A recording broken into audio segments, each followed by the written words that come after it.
السلام علیکم ورحمۃ اللہ وبرکاتہ۔ آج جو سوال ہمارے پاس آیا ہے اس میں ایک سوال تو اعظم حیدرآباد، ایک وقار رسول پور اور امتیاز بھاگلپور،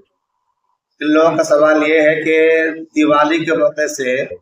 بہت سے ایسے کارپوریٹ گھرانے کاروباری جو لوگ ہیں وہ نن مسلم ہوتے ہیں،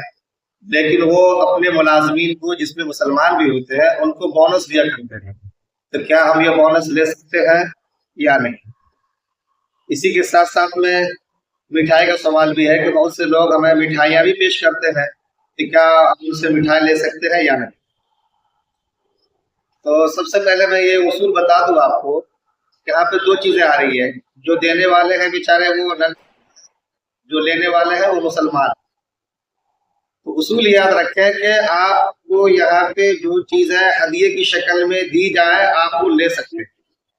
کیونکہ آقا علیہ الصلوۃ والسلام سے باضابطہ یہ چیزیں صحیح درجے میں موجود ہیں احادیث کے اندر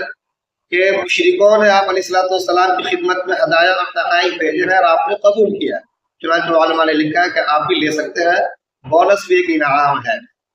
کیونکہ در مختار کے اندر کتاب البیوع میں جا کے دیکھیں گے آپ کی چیز ملے گی کہ لا بأس ان یأخذ منهم اموالهم بطیب انفسهم بأي وجہ کا،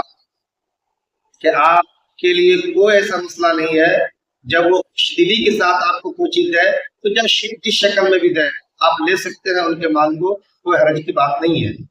تو اس کی اجازت آپ کو، اس میں کوئی ایسی پریشانی کی بات نہیں ہے۔ ہاں بس آپ کے ساتھ میں کسی قسم کی بدعہدی نہ کرے، غداری نہ کرے، کوئی چھل نہ کرے، ایسا کچھ نہیں ہونا چاہیے، کلیئر کٹ ہونا چاہیے کہ نام کی شکل آپ لے سکتے ہیں۔ مٹھائی کا جہاں تک تعلق ہے اس سلسلے میں یہ یاد رکھیں کہ جیسے نارمل زندگی میں آپ پاک صاف چیزیں کھاتے رہتے ہیں، اور میں نے ابھی کہا کہ کوئی آپ کو ہدیہ دے، ایسے کی شکل میں دے یا کسی اور شکل میں دے تو آپ لے سکتے ہیں، اسی طریقے سے مٹھائی بھی لے سکتے ہیں۔ بیچ میں جو یہ دیوالی یا چھٹ یا تہوار کی بات آ جاتی ہے، اس حوالے سے یہ کہنا چاہوں گا میں، اس میں ایک چیز علماء ضرور بتاتے ہیں کہ اگر کوئی پوجا پاٹ کا حصہ بنا لے اپنے اس مٹھائی کو، تو قرآن نے جس طریقے سے کہا کہ وما ذبح علی النصب، جو چیز بتوں پہ یا تھان پہ چڑھا دیا جائے وہ درست نہیں ہے، جائز نہیں ہے، ایسے اگر یہ مٹھائیاں ان کے پوجا پاٹ کا حصہ بن جائے تو پھر آپ کے لیے درست نہیں کھانا اس کا۔ یا اسی طریقے سے کوئی نجاست کسی چیز میں مل جائے، مان لیجیے پانی مل جائے تو آپ دنوں میں آپ نہائیں گے نہیں، وضو نہیں کریں گے، ایسے اس میں اگر کوئی نجس چیز مل جائے یا نجاست کا کوئی چھڑکاؤ کا اس پہ کر دیا جائے، آپ منع کر سکتے کہ بھائی ہمارے لیے درست نہیں ہے، ہم اس کو نہیں لیں گے۔ تو یہ جو باتیں ہیں آپ اس کو اچھی طرح سے یاد رکھیں۔ ہدیے کی جہاں تک شکل ہے اس شکل میں آپ اس کو لے سکتے ہیں، کسی قسم کی آپ کی طرف سے بدعہدی یا غداری نہیں ہونی چاہیے، ایسا نہیں کہ آپ کو ملازمت کی بھی نہیں اور پہنچ جائے کہ بھائی ہمیں بھی دے دو اور کسی وجہ سے آپ ان سے لے لیں تو درست نہیں ہوگا۔ ہاں آپ ملازم ہیں،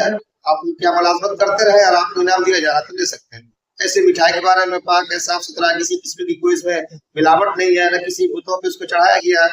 آپ اس کو کھا سکتے ہیں، اور اگر ایسی کچھ باتیں آتی ہیں تو نہیں کھائیں گے۔ جزاک اللہ خیر، شکرا جزیلا۔